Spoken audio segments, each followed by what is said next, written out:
Hey, welcome, KT. Hey, Scott.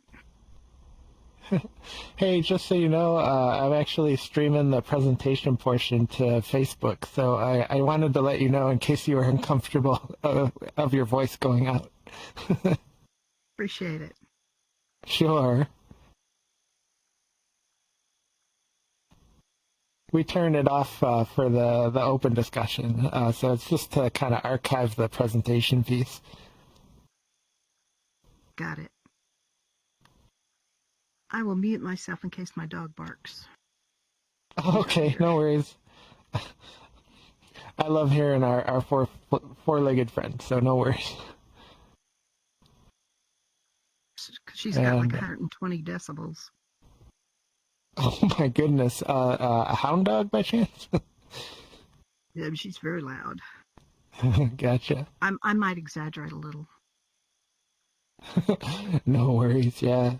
If it feels that way, then 100%. Welcome, Bonnie. Good to see you. Hello.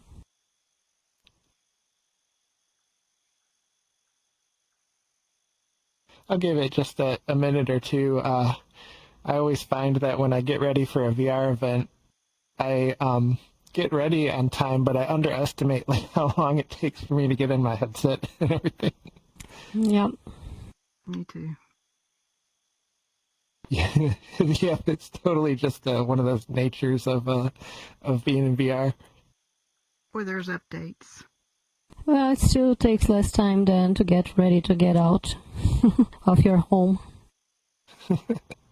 This is true. Being able to hang out, and we didn't even have to walk out the door. Yeah, if you're in your pajamas or something, that's fine. And welcome, Jim E. and Fogo. So glad you could make it. Hey, guys. Hello. No hands. Hey. I don't quite yet have the equipment to start and stop the stream like from across the room. So I did start the streaming, and I just wanted to let people know in case there was any discomfort of their voice going over the stream. And if you ever did, have some voice on the stream and you would rather have not, please contact me. I want to respect your privacy.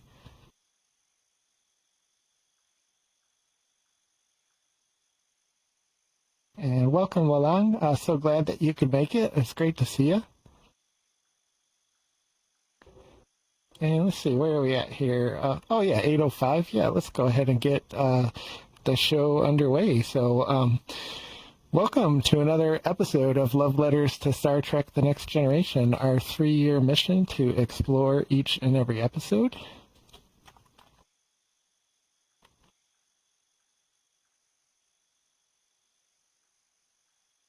And I always like to take a pause before we jump into the details to just say, how wonderful I feel this is to get together every week. It's something I look forward to, and I really thank for everybody's excitement and sharing to make this event so special.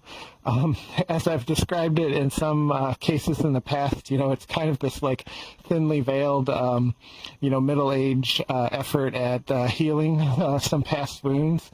And I'm really happy to say that, let me start over. I've kind of been dealing with a very heavy chronic depression for about like 18 to 20 years now.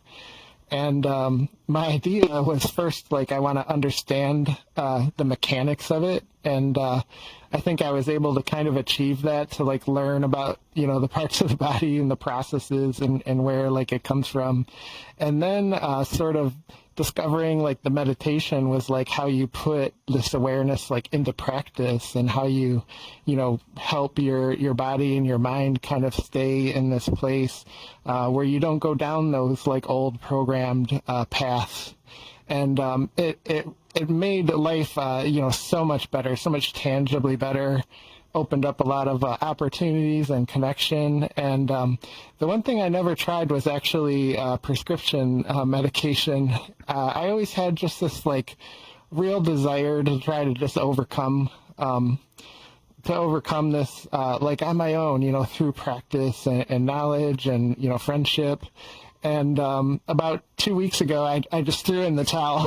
I was like, I'm just, there's nothing's quite getting me exactly where I hope to be. So I actually got a prescription, and I've started antidepressants and sleep medication.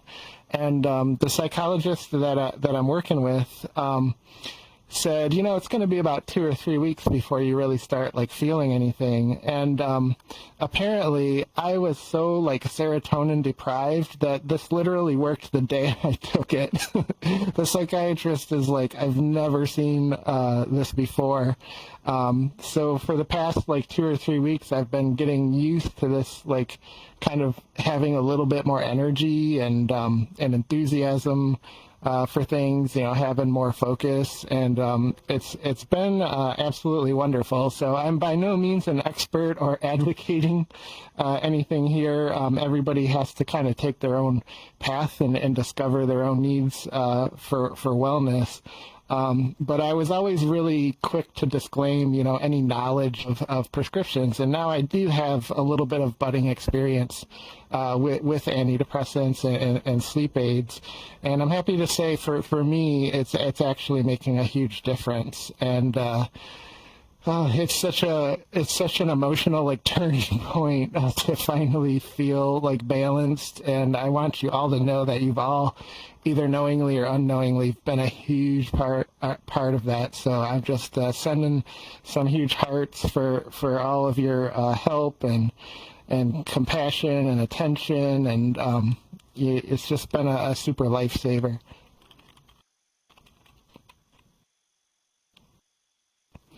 And with that, I'm excited to dive into tonight's episode too, which is Force of Nature.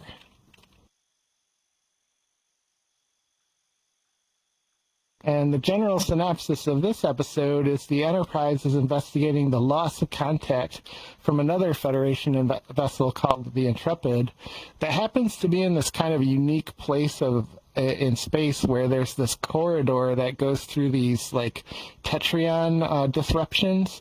So if you can picture like almost like a hallway in space that's the size of an entire sector, that's where they're searching for this lost ship.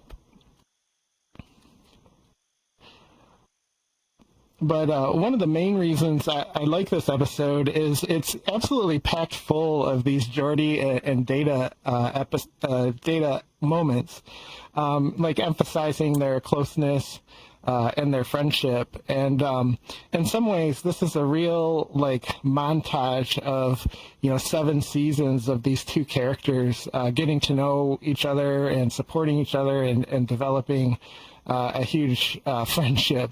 So, it's one of the things I appreciate about the Star Trek character arcs is that they spend, moments of the show, valuable runtime to just show how people are connected to each other.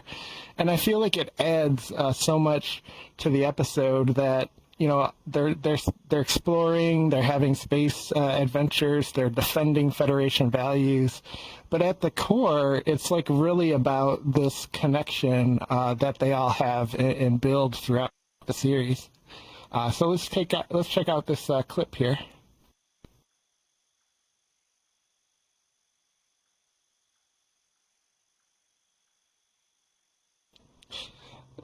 So that is admittedly filler for the episode runtime, and the production notes actually like admit it too, that they put a couple of scenes in there to kind of pad the runtime. But I don't really criticize their choice though, because a couple of things that I like in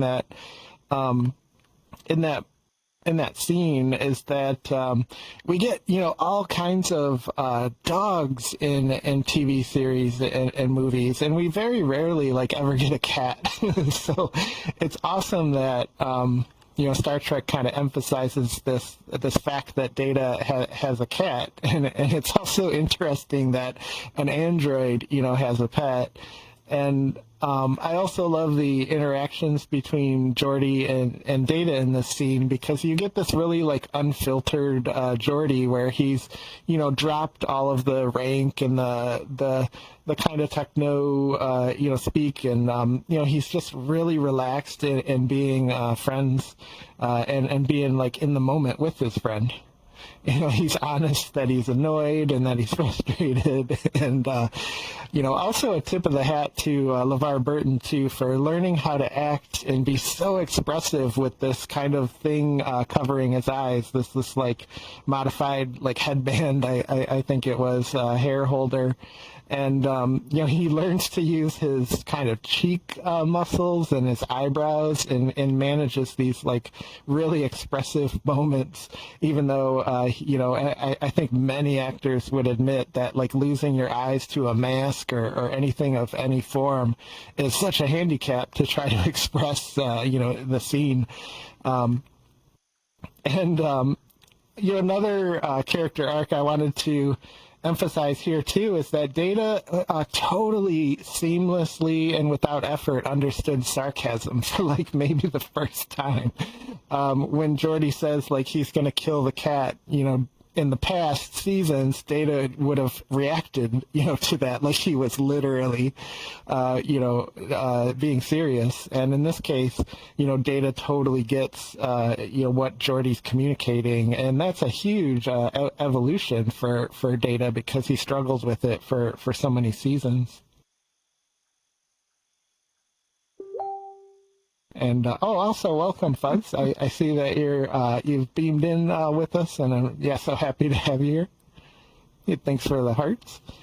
Another thing I just found so funny about this scene is like the universal knowledge of how hard it is to train, most cats. Like if you're lucky, you have a cat that's food motivated, so it will like pay attention enough to kind of get an idea what you're saying, as long as you're offering food. And in other even more rare circumstances, you get these cats that are just incredibly cooperative and social. I've met those cats, but on the whole, a cat, just does what a cat does. And there's this TV show called My Cat from Hell, and it's such a fun TV show, because this person, the host of the show, and he just has like so much personality. He's really fun to kind of watch how he operates. But he's kind of this cat whisperer, and people that are having cat behavioral issues kind of write into his show, and he comes to the house and sort of investigates like the environment that the cat's in. And largely what I've learned from that show is you can't always really like directly control the behavior of the cat, but what you can do is adjust the environment to sort of make them less stressed and less like on guard. And then from there, you get this like budding relationship with the cat because they're happy that they have, like he calls it the catio, where they take like a patio and they box it in and make it like this cat jungle gym. And he's got all these techniques like that, and it works. Like you see the cat's just satisfaction at being with the family like grow through the efforts and throughout the show.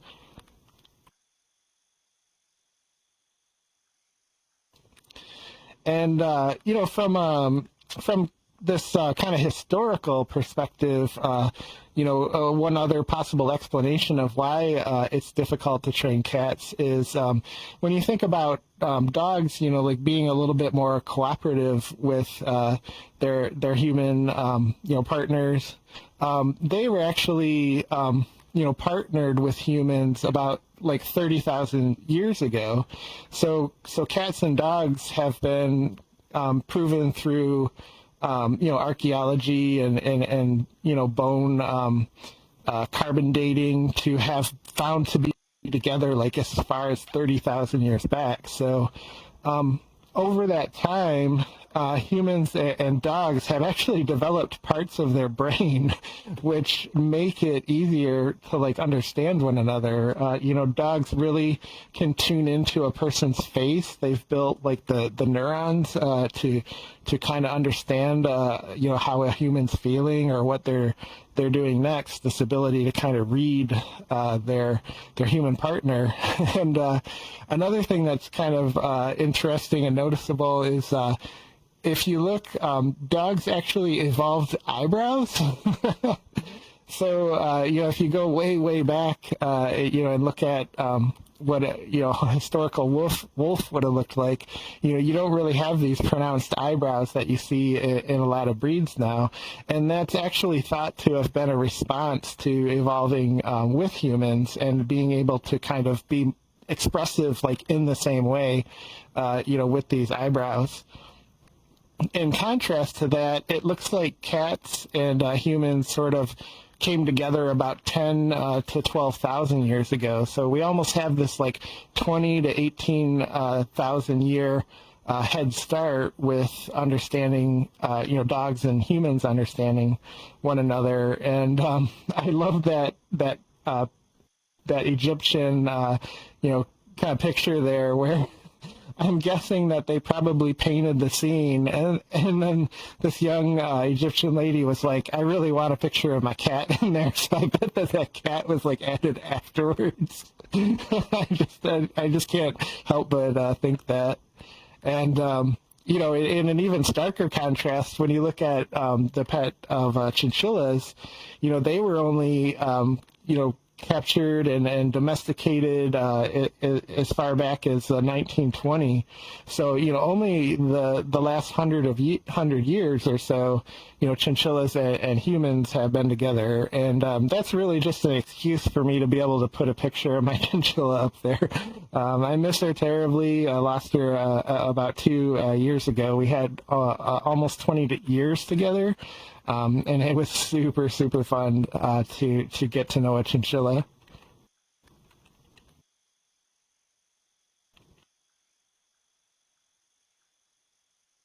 And one of the things this episode reminds me of, like geopolitically, is this concept I call bottleneckonomics, which is the economics of these sort of corridors, like if you think of the Panama Canal or the Suez Canal.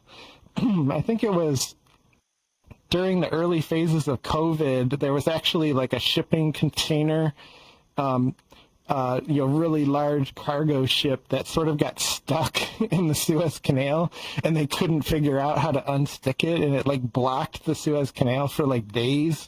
I'm trying to remember the exact time frame, but it was enough that it actually impacted the entire world economy. So, this cargo ship that, is anywhere from like 3 or 4 footballs long, like nearly crashed the entire world economy and created all kinds of inflation. So like that's how sensitive these areas are, where you can only travel through this like really narrow space, and it's kind of like a bottleneck. And we saw some of this represented earlier in the series with the episode where the wormhole was kind of getting bid on by different races like the Ferengi, and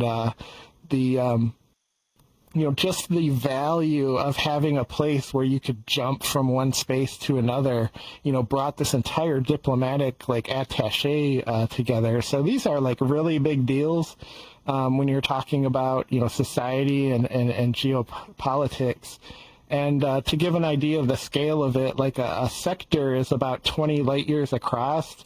And data mentions that, this almost encompasses the whole sector. So it's like a 12 light year long narrow corridor that you have to travel through in this sector. And that's actually 6 days at like maximum warp.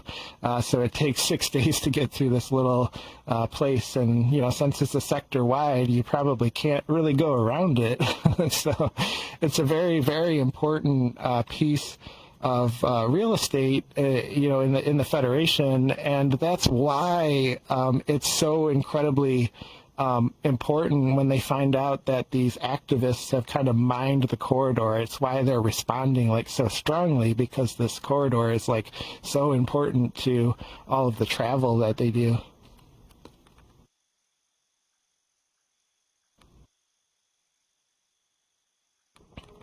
And I also really liked the scenes where Geordi's kind of competing with this engineer on a different ship, and they're trying to beat each other at like the ratio of dilithium crystal converted to energy, the antimatter conversion, I think they called it, and Geordi's trying to beat the new amount that the other person sent him. I think it was like 99.3% like direct energy output, and he ended up beating it by like maybe another 0.5%. But the reason it caught my attention is we actually talked about this very recently as like the good form of competition, where you have this kind of friendly competitive atmosphere where you're actually improving things. And when you improve, it sort of encourages the other, people or parties to improve. And, that's what I consider really good competition. And you'll see the picture up there that I put of Socrates. I believe it's a credit to him where he was kind of one of the first people to talk about like good versus bad competition. Like I could maybe beat you in a race, and then you work really hard so that you can beat me in the next one, or maybe I trip you like out of the gate, and of course you lose the race. But what's the point, if you're going to completely sabotage the competition? And Socrates kind of talked about that in his historical rhetoric. And I kind of think of it Michael Jordan too as a good competition. Like he had an enormous ego, and he absolutely had to win to sort of satisfy this ego.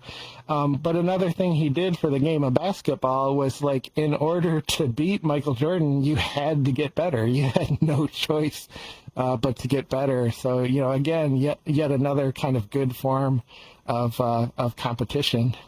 And also welcome, Custom Reform. It's really nice to see you. We're just doing a kind of a review of Star Trek The Next Generation episode called The Force of Nature.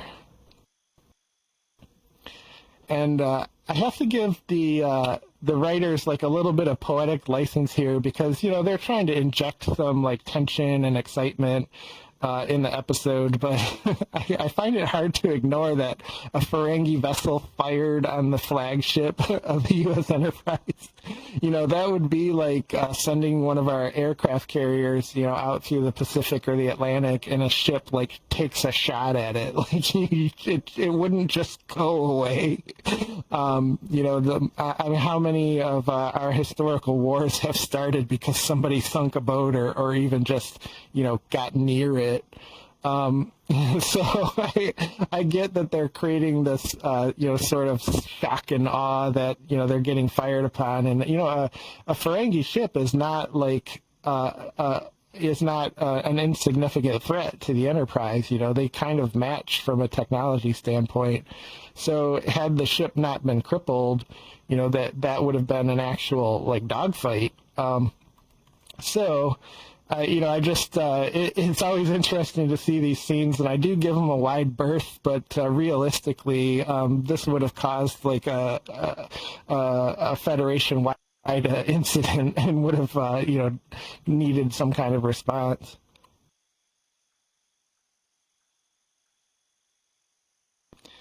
And here we do get to kind of the major plot point, which actually kind of starts like later in the episode than it usually does.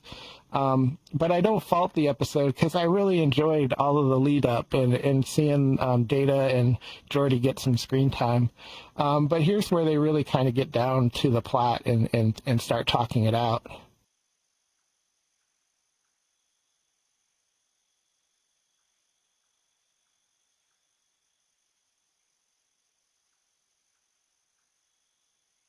So once again, you get to see Captain Picard's diplomatic skills, his diplomatic acumen. as far as reducing the seriousness of the conflict, and really demonstrating, I think, some Federation values there. When they say, like, we weren't really trying to cause any harm, and we didn't really destroy anything. We just, like, kind of gave you this, like, inconvenience, and we're willing to help you get even back online. We know how to get it faster. And he also says we're going to take, like, another look at your research. So they kind of walk away with a little bit of a win-win. Again, some poetic license. You disable the flagship of the Federation, it's probably not going to be swept under the rug. But for the efficiency of the plot, they cooperate immediately, and you start having these kind of, like, wonderful conversations about what she's found and the data that she can show. And as we know, if we kind of fast forward through the plot, she ultimately proves her data is correct by sacrificing herself and actually opening one of these rifts that her data was showing would ultimately happen if they kept using the warp engines. And I found out, very sadly, that the writers and the producers of this episode actually were really hard on it. They felt like they didn't really make a successful episode, an episode that would be liked, and an episode that would be understood. And, it's also difficult to kind of tackle a topic like this and make a good episode. But they even went beyond that, and they just said, like, we added too much, filler, and we didn't really focus enough on the aspects of the plot. And they just thought they didn't execute it. And I kind of wholeheartedly disagree. And I almost think it's a shame that they felt that this way, because I think this episode is really effective at presenting its point, and also furthering the arcs of the crew. And they actually worked these two kind of metaphors into the plot that I didn't notice until I read the production notes. But the inclusion of Spot is not just for filler. It's actually what they're trying to present is that Spot is this metaphor for nature, and nature will not always do what's convenient for you. And, another aspect was this, kind of unwavering faith and pride that Geordi has in technology, and for him to kind of face this realization that she was right and he doubted her, and the technology that he is so involved in is actually kind of creating this harm. And he really feels it in this scene. I thought it was a wonderful scene.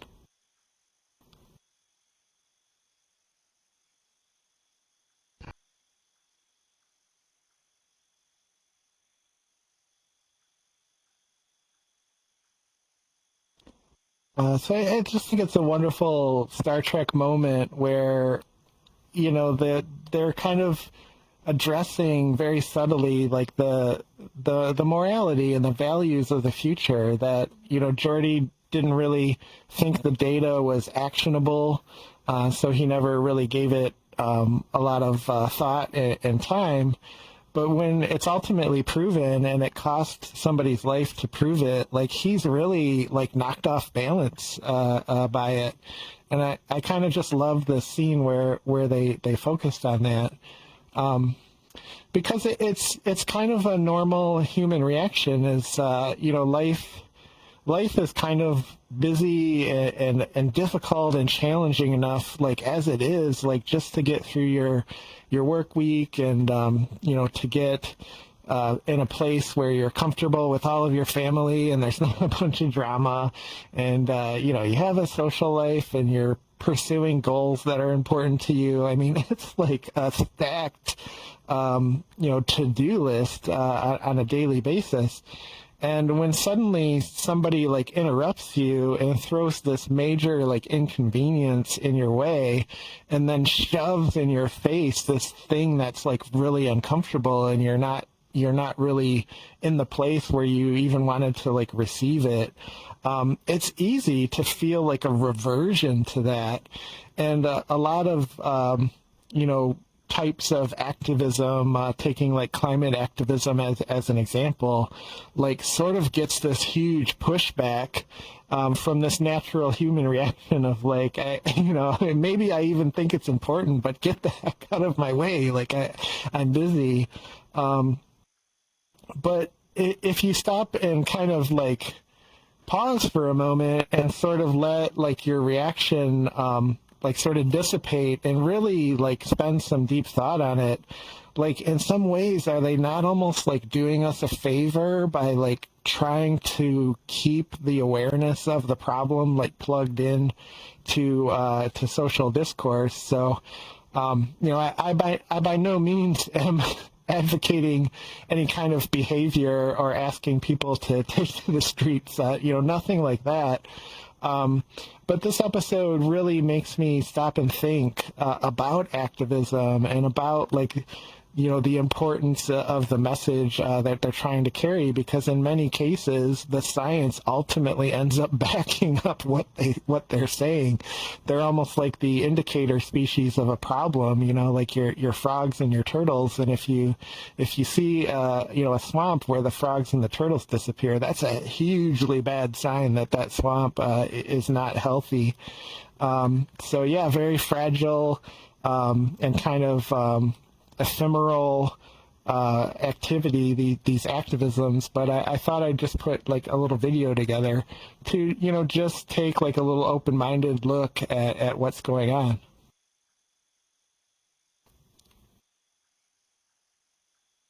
My message is that we'll be watching you.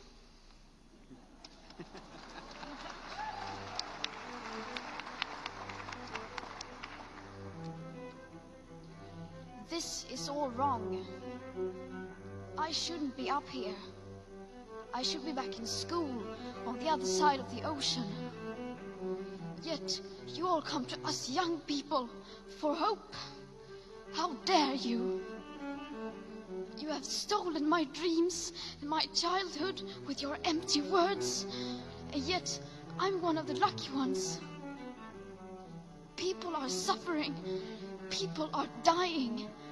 Entire ecosystems are collapsing.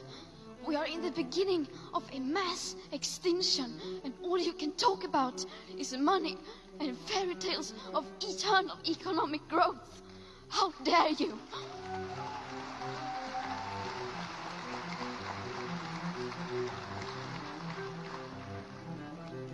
For more than 30 years, the science has been crystal clear. How dare you continue to look away and come here saying that you're doing enough when the politics and solutions needed are still nowhere in sight? You say you hear us and that you understand the urgency. But no matter how sad and angry I am, I do not want to believe that. Because if you really understood the situation and still kept on failing to act, then you would be evil, and that I refuse to believe.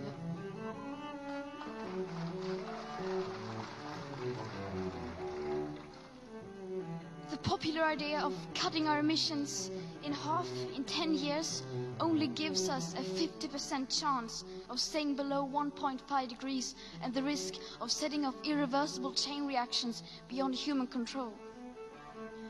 50% may be acceptable to you, but those numbers do not include tipping points, most feedback loops, additional warming hidden by toxic air pollution, or the aspects of equity and climate justice. They also rely on my generation sucking hundreds of billions of tons of your CO2 out of the air with technologies that barely exist.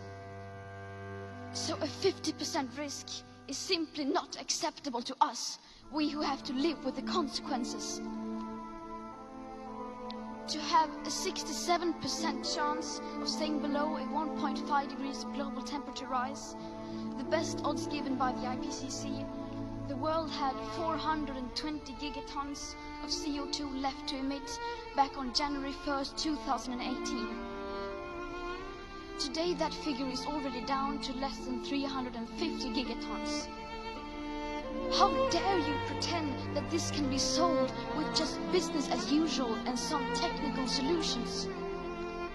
With today's emissions levels, that remaining CO2 budget will be entirely gone within less than 8.5 years. There will not be any solutions or plans presented in line with these figures here today, because these numbers are too uncomfortable, and you are still not mature enough to tell it like it is. You are failing us, but the young people are starting to understand your betrayal. The eyes of all future generations are upon you. And if you choose to fail us, I say we will never forgive you.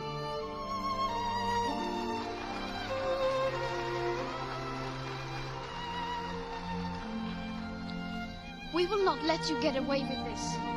Right here, right now, is where we draw the line. The world is waking up, and change is coming whether you like it or not. Thank you.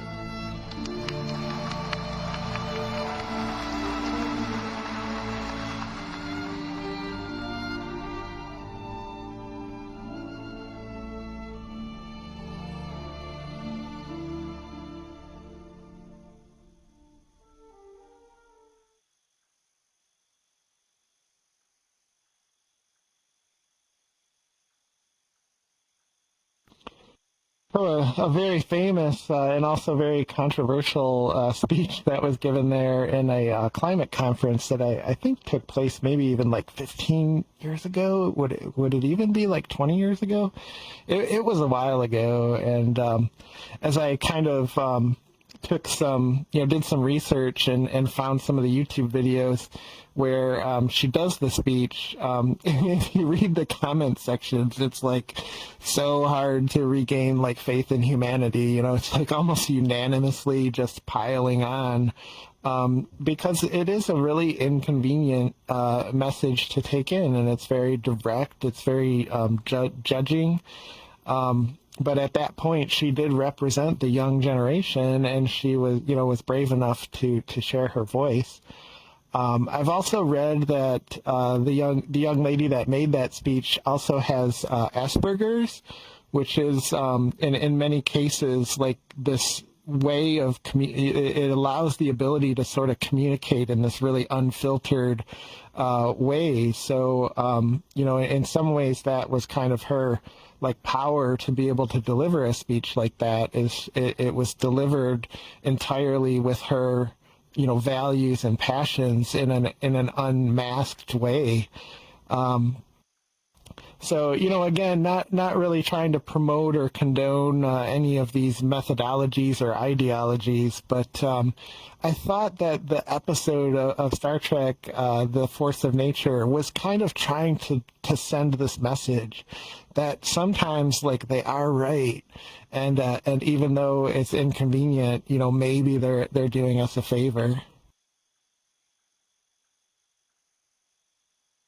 And one of the reasons that I think it's so hard to make progress is if you do this kind of thought experiment where, let's say you put 10 strangers in a room, and if any one person presses the button in the middle of the room, they get $10 million. So they win, but everybody else dies. What would you say are the odds that somebody would press that button? I'll just kind of let that question linger. But I don't know if humanity can kind of get out of its own way. Like, we have this ingrained, like, self-interest and sometimes greed. We're very fearful, and a lot of times we practice these, like, bad forms of competition where we're not really competing to better one another. We're competing to, like, destroy one another.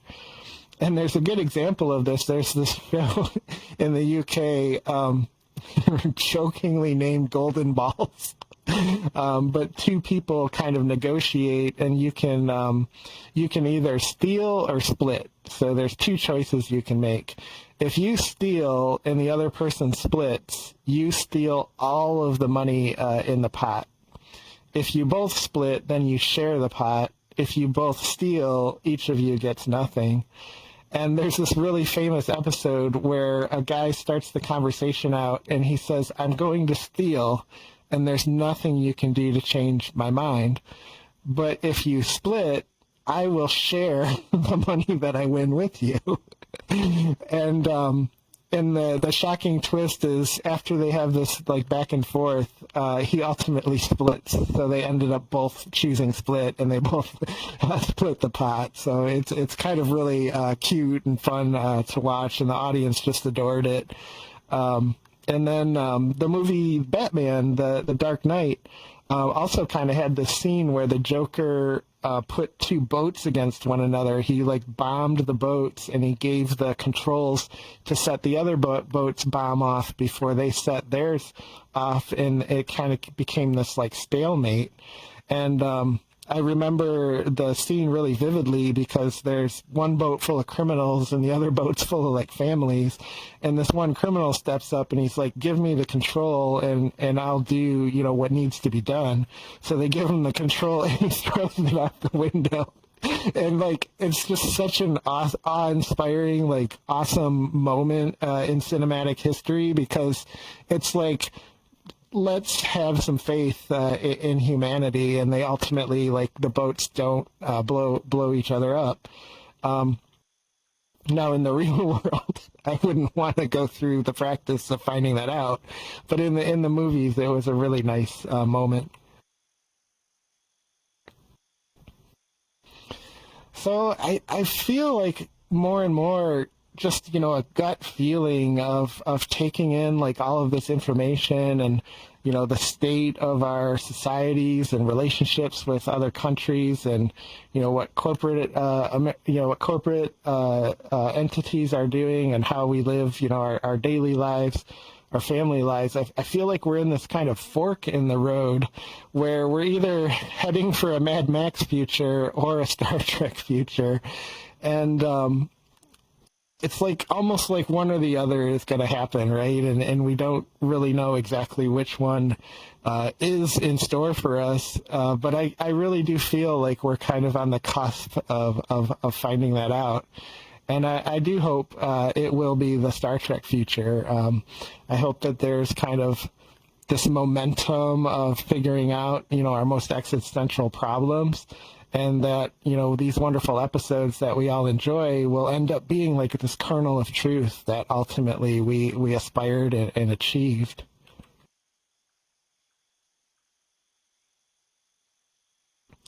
And one of the things that we get in the episode is they take immediate action. So like almost same day, they issued this fleet-wide message that we can only do warp 5 unless it's in cases of like extreme emergencies.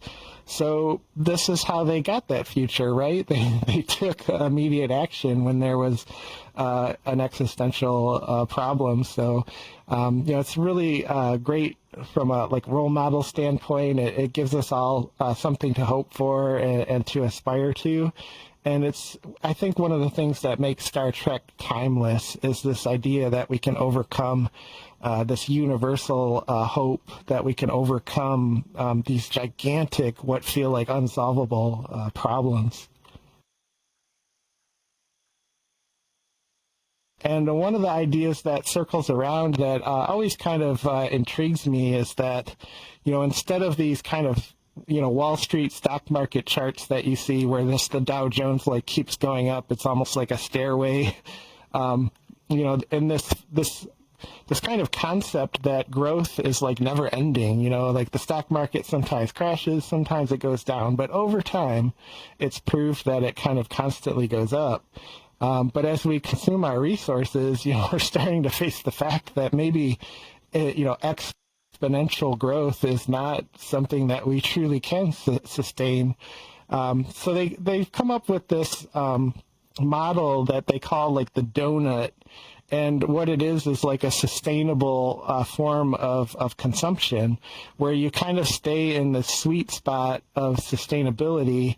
And if you overshoot that sweet spot, you know, you're facing all of these issues like, polluting the land and, biodiversity and, losing the forests. But if you do a shortfall, you have all these kind of social degradation issues, like poverty, scarcity. So the theory is like we just move to this more sustainable model where we give up the growth, but we don't, retract so far that society, doesn't get the support that it needs to kind of prosper. And I'm starting to think more and more that when we look at the overshoot side of this graph, like what we're talking about is like people's yachts, right? People's mansions. Like this economic growth is not really going to service the whole. It's kind of going to these upper echelons that are amassing wealth and sometimes just using it as a status symbol. Like I have a bigger yacht than you or a bigger house than you. And, I really wish that we would reconsider some of the business philosophies, like flying somewhere for one day to like just go to a meeting. Like I've worked at companies where this happens, where somebody like flies to Dallas and they meet for like 3 hours and then they fly right back. And it's like, you couldn't have been on the phone. So yeah, we're kind of in for some choices coming here. And we'll just have to see what happens and where it goes, and if there's any momentum behind it. And Q's judgment is if cats could talk, they wouldn't. And I ranked Force of Nature. Again, it's kind of funny that these producers really think and admit to they think this was a really bad episode and really poorly done. I totally disagree. I thought this was one of the better episodes of the season. And we'll be back here again Sunday night, every Sunday night. And next week's episode is going to be Inheritance. So let's move things into open discussion, and for the ease of sharing, I have this button over here. It looks like a Star Trek communicator, and if you push it, it puts your name up on the board where I can kind of call on people that have a comment in order. And I noticed custom reform is up on the board first, but I think it might be your first time here, and it could have been an accident. So I don't want to put you like on the spot. I think it may have been an accident. So, but by all means, my volume wasn't working, so I clicked it, hoping that would turn on the volume for the world. Oh, so you mean the video like didn't have any volume for you? I'm so sorry to hear that. No, yeah, it's my headset. It was messed up. Oh, okay. Yeah, that can be a bummer when we play videos. You can't even hear them. I'm sorry that was like your first experience. But wonderful. I'm glad that you were able to get a click in and we got to hear your voice. So I just want to extend a huge welcome. Really glad to see you.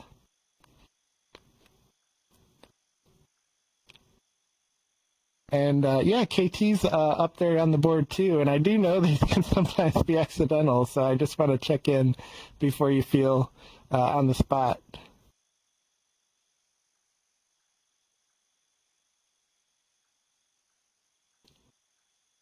And perhaps a little bit of a audio function there. Oh, you're good? Okay.